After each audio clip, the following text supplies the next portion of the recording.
Bismillahirrahmanirrahim. La yadurru ma'asmihi syai'un fil ardi wala fis sama' wa huwas samiul alim. Rabbi shrah li sadri wa yassir li amri wa hlul 'uqdatam min lisani yafqahu qawli. Amin. Terima kasih pada Datuk Yang Dipertua, Yang Berhormat Menteri Besar. Walaupun tak ada, saya rasa dia dengar live kot. Barisan ahli-ahli mesyuarat Majlis Kerajaan Negeri, barisan ahli-ahli yang berhormat, ketua jabatan, sidang pemerhati dan seterusnya, tuan-tuan dan puan-puan yang sama-sama mengikuti live ucapan perbahasan bagi kita membahaskan bajet ataupun belanjawan negeri Terengganu pada 2021 pada tahun depan yang telah dibentangkan oleh Yang Amat Berhormat Menteri Besar kemarin. Terima kasih Datuk Yang Pertua kerana mengizinkan saya mengambil masa untuk sama-sama membahaskan bajet tersebut. Seperti mana kata rakan-rakan juga, bahawa saya juga ingin mengucapkan tahniah kepada pihak kerajaan kerana telah membentangkan bajet 2021 walaupun banyak berkurangnya daripada bajet-bajet tahun sebelum ini. Dan walau bagaimanapun difahamkan rakyat di luar sana, rakyat Terengganu di luar sana mengharapkan lebih lagi daripada bajet 2021 ini. Ini kerana rakyat inginkan bajet yang lebih khusus, yang lebih jitu, yang lebih dengan izin precise kepada kesan langsung masyarakat kepada pandemik COVID-19 yang telah berlaku di seluruh dunia termasuk di negara kita dan juga di negeri kita. Dan mengikut rekod Perkeso, pada 17 Julai 2020, Perkeso Malaysia telah mengeluarkan angka sebanyak 314,423 majikan telah memohon melalui program subsidi upah 1.0 yang melibatkan 2.54 juta pekerja. Ini peringkat Malaysia. Begitu juga pada 18 November, beberapa hari yang lalu, Perkeso juga telah mengeluarkan data untuk program subsidi upah 2.0 iaitu 72,161 majikan yang melibatkan 74,386 orang pekerja. Dan ini menunjukkan angka yang besar yang mana masyarakat khususnya terlibat dengan kesan langsung pandemik COVID-19 ini. Jadi sebab itulah masyarakat di luar sana amat mengharapkan supaya bajet ini lebih menjurus kepada kesan yang mereka alami akibat pandemik COVID-19 ini. Dan perkara yang kedua, Datuk Yang Pertua, merujuk kepada inisiatif 2, latihan kemahiran dan peluang pekerjaan sebanyak 7.52 juta yang telah diperuntukkan untuk tahun depan. Jadi masyarakat juga nak tahu daripada 7.52 juta tersebut berapa ramaikah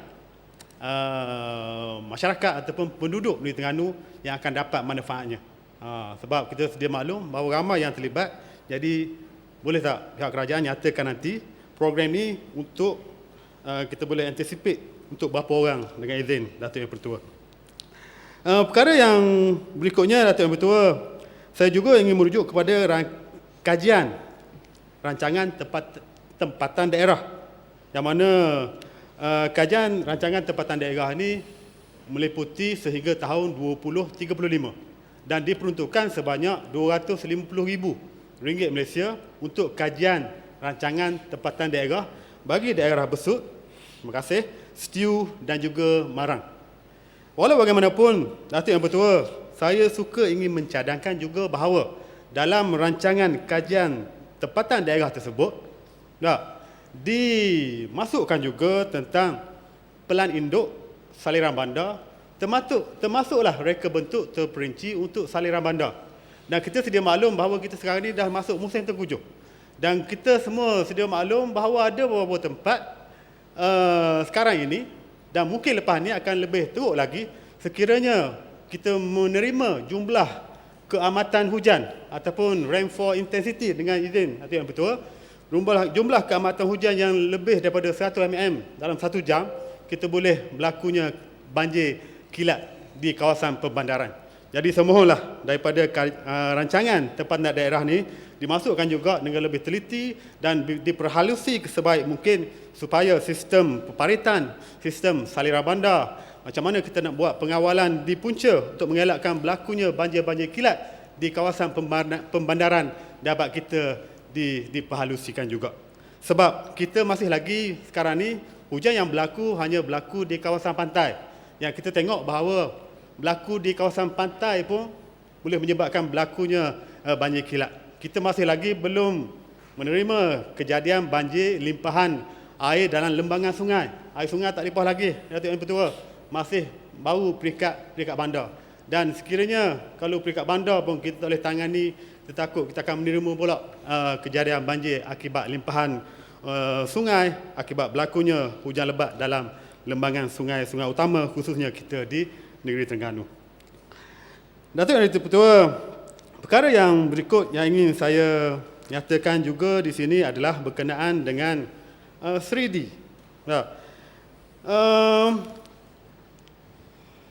Pihak kerajaan sekarang ini telah melaksanakan program untuk mewujudkan 3D. Cuma yang menjadi persoalan di peringkat orang kampung, di peringkat masyarakat, di peringkat orang ramai di luar sana, dia menanyakan bahawa tentang pelaksanaan program yang telah ada sebelum ni, yang dipanggil di negeri Terengganu telah ada 3 unit Madrasah Moden Terengganu yang telah dilaksanakan sebelum ini, yang mana bajetnya ada juga daripada kerajaan negeri dan juga daripada JAKIM. Jadi seolahnya macam Madrasah Moden Terengganu sekarang ni macam tergelam sekarang ni.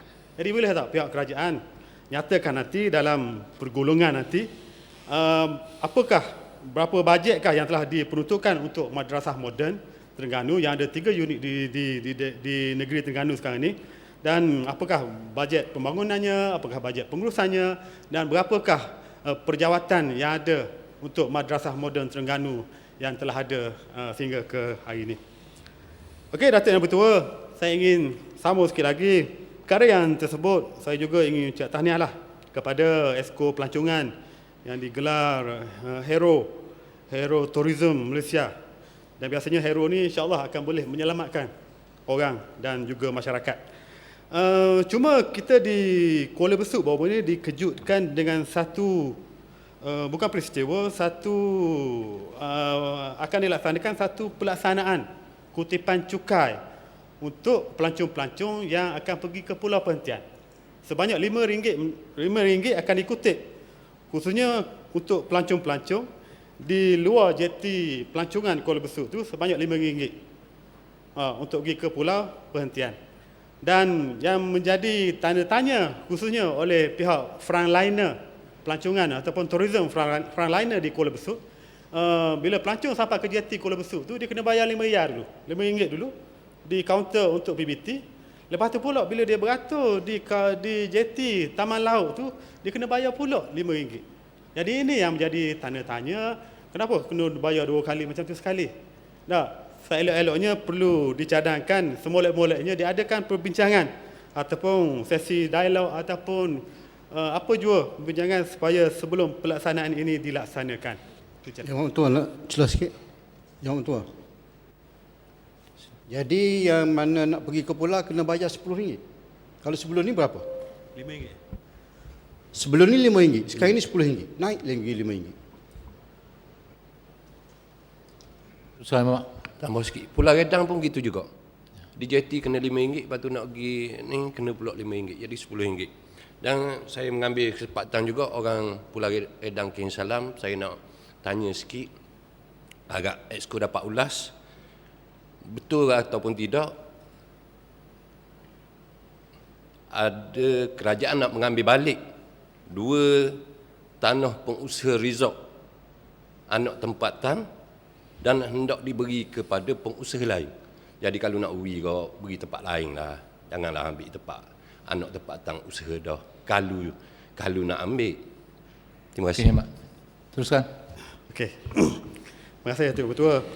Dan yang berikutnya pula, sebab sekarang ni semua kita nak turunkan kutipan daripada orang ramai ni, tiba-tiba kita minta kutipan pula jadi macam benda yang berlawanan dengan situasi sekarang ni. Okey, perkara yang berikut Tuan Ketua saya ingin Mak jaga masa lah sebab masa dah cukup ni. Jaga masa ya. okey, saya minta awak tadi tu. Nak tanya pasal breakwater Kuala Besut. Benteng pemecah ombak Kuala Besut. Saya faham dia projek persekutuan. Cuma nak tahu apakah peranan pihak kerajaan negeri supaya minta pihak persekutuan mempercepatkan projek benteng pemecah ombak di Kuala Besut tersebut. Yang berikutnya iaitu pasal tanah di Padang Ragut tadi pun Exco dah jawab, supaya kalau boleh perhalusilah, berilah keutamaan kepada yang telah mengusahakan lebih daripada 24 tahun di Kampung Tok Has tersebut. Dan yang berikutnya Tuan Ketua, saya laju-laju ni, pelaksanaan kad sejahtera pada Julai 2019 dah dilaksanakan. Kalau boleh sampai ke hari ini berapa ramai dah? Kita bercakap pasal tahun depan, yang kita telah laksanakan juga nak tahu berapa ramai yang telah terlibat dengan kad sejahtera, berapa ramai dapat manfaat daripada mereka. Dan begitu juga dengan perumahan di Pulau Perhentian, mohon disegerakan.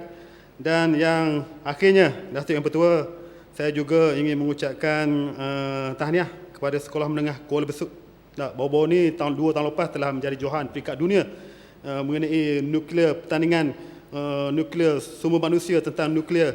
Dan 2 hari lepas telah menjadi johan peringkat dunia pula, peringkat antarabangsa, iaitu di bawah Panasonic Kid Witness News yang telah mengalahkan negara Jepun, Vietnam, dan juga telah menjadi johan di peringkat antarabangsa, iaitu Sekolah Menengah Kebangsaan Kuala Besut. Yang Pertua, itu saja. Terima kasih. Assalamualaikum warahmatullahi wabarakatuh. Okay, terima kasih Wakil Kuala Besut.